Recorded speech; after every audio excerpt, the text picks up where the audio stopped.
তিনিচুকীয়াত সংঘটিত হ'ল জঘন্যকাণ্ড 10-11 বছৰীয়া 4জন স্কুলীয়া ছাত্ৰক হাতে ভৰি বান্ধি থলে সন্ধিয়ালৈ তিনিচুকীয়াত শনিবাৰে 4জন স্কুলীয়া ছাত্ৰই টিউচনৰ পিছত স্থানীয় ষ্টেডিয়ামত গৈছিল খেলিবলৈ উভতি আহি ওচৰতে দোকান এখনত পানী খাবলৈ বিচাৰিছিল দোকানৰ ওচৰতে থকা কেইজনমান মৰেল পুলিচে ল'ৰাকেইজনক দোকানৰ পৰা চিপছ চুৰি কৰা বুলি কৈ দোকানৰ পিছফালে নি হাত ভৰি বান্ধি মাৰধৰ কৰে জানিব পৰা মতে শিশুকেইজনৰ গাত পৰুৱা মেলি দিছিল মৰেল পুলিচ কেইজনে সেই সময়ত শিশুকেইটাৰ কান্দোন আৰু যন্ত্ৰণাকাতৰ চিঞৰত মৰেল পুলিচকেইটাই আনন্দ উল্লাস কৰিছিল সন্ধিয়া খবৰটো পোৱাৰ পিছত শিশুকেইটাৰ অভিভাৱকে দোকান আৰু মৰেল পুলিচ কেইজনৰ বিৰুদ্ধে তিনিচুকীয়া থানাত এজাহাৰ দাখিল কৰে মানুহৰ জীৱনতকৈ এটা চিপছৰ পেকেটৰ মূল্য বেছি বুলি প্ৰমাণ কৰি দিলে এই জঘন্যকাণ্ডই ধিক্কাৰ এনে আধুনিকতাক য'ত মানুহৰ জীৱনৰ কোনো মূল্যই নাই তিনিচুকীয়া আৰক্ষীয়ে নিশ্চয়কৈ এই বিষয়টোক গুৰুত্ব সহকাৰে ল'ব বুলি ভুক্তভোগী ৰাইজে আশা কৰিছে 4টা ল'ৰা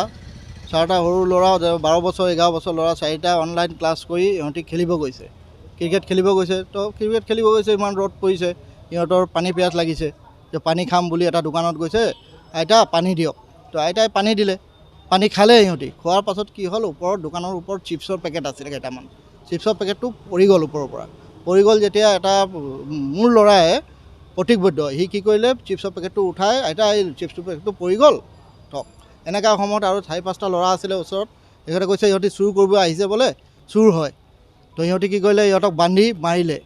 আপোনাৰ 12টাৰ পৰা 5টালৈকে বান্ধি থৈছে গছত বান্ধি থৈছে এইটো ফটো আছে মোৰ ওচৰত বান্ধি থৈছে আৰু গাত কি কৰিলে বান্ধি গাত পৰুৱা এৰি দিলে আৰু কি কৰিলে